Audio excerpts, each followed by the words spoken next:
Exam चाहे NEET हो या जेई हो, केमिस्ट्री में ऑर्गेनिक केमिस्ट्री का काम तो बहुत ही स्पेशल चलता है। और ये वही ऑर्गेनिक केमिस्ट्री है जो ज्यादातर स्टूडेंट को याद करने में, इनकी प्रैक्टिस करने में प्रॉब्लम क्रिएट करती है। तो चलिए आज समझते हैं कि आखिर ऑर्गेनिक केमिस्ट्री को कैसे बहुत आसानी से याद करा जाए और ऑर्गेनिक केमिस्ट्री में कैसे चैंपियन बनाया जाए, जिससे इन एग्जाम्स में हमारा केमिस्ट्री का स्कोर बहुत बहुत बहुत ऊपर तक जाए। तो चलिए वन बाय वन मैं आप लोगों को कुछ टिप्स देने वाला हूं और बहुत प्रैक्टिस के बाद ये टिप्स मैं आपको बता रहा हूं, तो जरा वन बाय वन समझते हैं।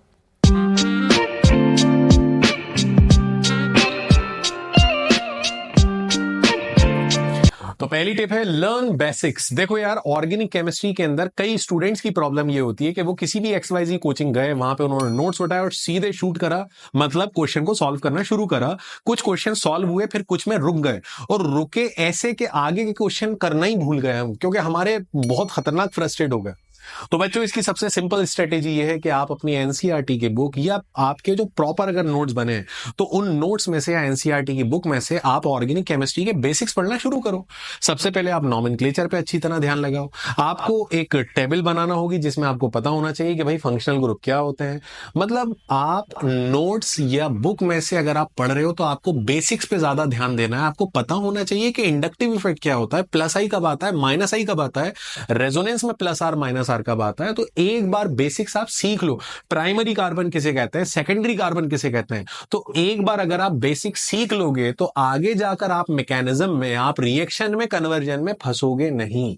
तो पहला काम तो ये करो कि भाई बेसिक्स को जरा अच्छी तरह से ध्यान से रीड कर लो। दूसरा इंपॉर्टेंट काम, 90% बच्चे ऑर्गेनिक केमिस्ट्री में सिर्फ इसलिए ज्यादा रो रहे होते हैं क्योंकि वो फुल रिवीजन करते हैं। एक बार रिवीजन करा, क्वेश्चन लगाए, 2-3 महीने बाद फिर दोबारा पूरा को पूरा चैप्टर पढ़ा। तो भाई क्यों इतनी मेहनत कर रहे हो? मेहनत करना है, हार्ड वर्क से ज्यादा स्मार्ट वर्क इंपॉर्टेंट है। आपको बनाना पड़ेंगे शॉर्ट नोट्स। आपको पता होना चाहिए कि कोई भी रिएक्शन में क्या कॉन्सेप्ट दिया है। जैसे एल्डोल में अल्फा हाइड्रोजन जरूरी है।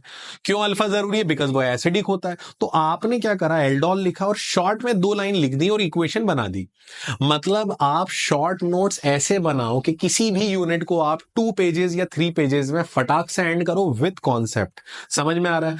इन शॉर्ट नोट्स की बेनिफिट आप लोगों को एग्जाम टाइम में मिलता है जब आप फटाफट रिवाइज करते हो, क्वेश्चन लगाते हो, 1 2 3 4 कंटिन्यू क्वेश्चन सॉल्व करते हो, कॉन्फिडेंस बिल्ड होता है। तो बच्चों, बिना शॉर्ट नोट्स के बिल्कुल भी ऑर्गेनिक की प्रैक्टिस नहीं करना है। पॉइंट नंबर 3 है डेली प्रैक्टिस। डेली प्रैक्टिस का मतलब ये नहीं कह रहा हूं मैं कि आपने टॉपिक को सिर्फ पढ़ा, कॉपी रजिस्टर को बंद करा और आराम से सो गए। ऐसा नहीं है। अगर आप किसी टॉपिक को पढ़ रहे हो तो कोशिश करो सबसे पहले आपके पास इंपॉर्टेंट टॉपिक की लिस्ट होना चाहिए। और वो इंपॉर्टेंट टॉपिक की लिस्ट आप लोगों को मिलती है पीवाईक्यू से, प्रीवियस ईयर क्वेश्चन से। आप जब प्रीवियस ईयर क्वेश्चन देखते हो तो आपको पता चलता है कि यार ये टॉपिक से ज्यादा क्वेश्चन है, ये इंपॉर्टेंट है। इस टॉपिक का एक भी क्वेश्चन नहीं आया पिछले 10-15 साल में, तो ये ठीक ठाक है। तो जो इंपॉर्टेंट टॉपिक्स हैं, उन इंपॉर्टेंट टॉपिक्स के नंबर ऑफ क्वेश्चंस चाहे आप बुक से सॉल्व करो, चाहे पीवाईक्यू से करो या अपने कोचिंग इंस्टीट्यूट की बुकलेट या शीट से करो, लेकिन उनकी प्रैक्टिस ज्यादा करो। मतलब इंपॉर्टेंट टॉपिक की प्रैक्टिस में आपको देना है 70 से 80% time every chapter, in every chapter. बाकी के टॉपिक की प्रैक्टिस के लिए आपको देना है अराउंड 20% से या 30% का टाइम। तो आप देख सकते हो कि आपकी प्लानिंग बिल्कुल क्लियर होना चाहिए। आप कंफ्यूज नहीं हो कि भाई टॉपिक पढ़ते पढ़ते मैं ये भी कर लूं, मैं वो भी कर लूं। अगर आपने सब कुछ ऑलरेडी पढ़ा हुआ है और आप सिर्फ रिवीजन मार रहे हो तो चल जाएगा। लेकिन अगर आप चीजों को दोबारा से रिकॉल कर रहे हो, दोबारा से प्रैक्टिस कर रहे हो, तो आपका मैक्सिमम टाइम जाना चाहिए इंपॉर्टेंट टॉपिक्स को कवर करने में। यही आपकी स्ट्रेंथ बनेगा, याद रखना एग्जाम में। चलिए और कुछ पॉइंट बताता हूं मैं आप लोगों को। पीवाईक्यूज, जैसा कि मैंने आप लोगों को बताया, पीवाईक्यूज ऐसी चीज है जो आपकी ग्रिप टॉपिक पर स्ट्रांग करती है।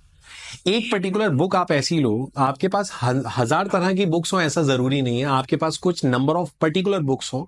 लाइक ऑर्गेनिक की आपने एक पर्टिकुलर बुक ली, उस पर्टिकुलर बुक में आपने ऑर्गेनिक के क्वेश्चंस को प्रॉपर सॉल्व करा और सॉल्व करते वक्त वहां मार्किंग करना जरूरी है। मार्किंग मतलब अगर कोई आपको क्वेश्चन डिफिकल्ट लग रहा है तो आपने डी बना दिया, स्टार बना दिया, हैशटैग बना दिया। मतलब आप अपने सिंबल्स का यूज करो। कोई क्वेश्चन ऐसा लग रहा है कि यार बार बार भूल रहा हूं, तो उस पर लर्न लिख दिया। मतलब आपको बुक की प्रैक्टिस करते वक्त, शीट्स की प्रैक्टिस करते वक्त कुछ क्वेश्चंस को मार्क करना पड़ेगा। कुछ लग रहा है कि यार बहुत ही इंपॉर्टेंट है, बार बार इस कॉन्सेप्ट पे क्वेश्चन आ रहा है तो वहां आईएमपी लिख दिया। क्योंकि बच्चों फॉर एग्जांपल 100 क्वेश्चन की शीट आप सॉल्व कर रहे हो, तो ये 100 क्वेश्चन में से बार बार 100 करना बेवकूफी है। एक बार आपने 100 क्वेश्चन की प्रैक्टिस अच्छी तरह करी, फिर उनमें से जो जो आईएमपी है हमने फटाफट दोबारा कर लिए। जितने इंपॉर्टेंट जो टफ है, जो लर्न वाले क्वेश्चन है, उनको एक बार रिकॉल कर लिया। इस तरह आपकी तैयारी सिस्टमैटिक होगी और ऑर्गेनिक कन्वर्जेंस को लेके ज्यादा परेशान नहीं होना, क्योंकि कन्वर्जेंस को याद करने से पहले आपको रिएजेंट्स की प्रैक्टिस करना जरूरी है। Reagents like oxidizing agent, reducing agent. एक पेज पे ऑक्सीडाइजिंग एजेंट सारे लिख दो, रिड्यूसिंग लिख दो, कौन कहां ज्यादातर यूज होता है वो लिख दो, ये आपके काम आएगा। इसके अलावा कार्बकेटायन, कार्बेनाइन या कार्बीन जैसे जो कॉन्सेप्ट है, फ्री रेडिकल जैसे जो कॉन्सेप्ट है, उनकी आपको प्रैक्टिस करनी है और मैकेनिज्म पे ज्यादा फोकस करना है। पूरी ऑर्गेनिक केमिस्ट्री में जहां जहां आपके मैकेनिज्म है, उन मैकेनिज्म को थोड़ा संभल के मतलब बिल्कुल बिल्कुल अपने माइंड को कंप्लीट फोकस के साथ आप मैकेनिज्म की प्रैक्टिस करो, क्योंकि मैकेनिज्म में सबसे ज्यादा क्वेश्चन पूछे जाते हैं इंटरमीडिएट पर। किस तरह का इंटरमीडिएट है, क्योंकि इंटरमीडिएट के पैटर्न से प्रोडक्ट बदल जाता है। आप मैर्कोनिकॉफ रूल याद रख ले, लेकिन मैर्कोनिकॉफ रूल में जिस कार्बन पे हेलोजन जुड़ना है, अगर उसके पड़ोस में टर्शरी कार्बन है तो प्रोडक्ट अलग ही बनेगा। और ये कॉन्सेप्ट हमेशा नीट और जेईई में पूछा जाता है। तो बच्चों रिएजेंट, इंटरमीडिएट और इंटरमीडिएट मतलब कार्बकेटायन, कार्बेनायन, मैकेनिज्म, इनकी प्रैक्टिस आपको बहुत प्रॉपर तरीके से करनी है। तो मुझे पूरी उम्मीद है आप लोग अपनी प्रैक्टिस को और ज्यादा प्रॉपर करोगे। हम इस तरह के और भी वीडियोस पे बात करेंगे कि आखिर कैसे फिजिकल, ऑर्गेनिक, इनऑर्गेनिक को और तरीके से पढ़ना है, कैसे क्वेश्चंस करना है। लेकिन अगर आपकी कोई क्वेरी आती है तो आप कमेंट बॉक्स में या इंस्टाग्राम की आईडी जो दी है उसे फॉलो करो, वहां पे मैसेज करो।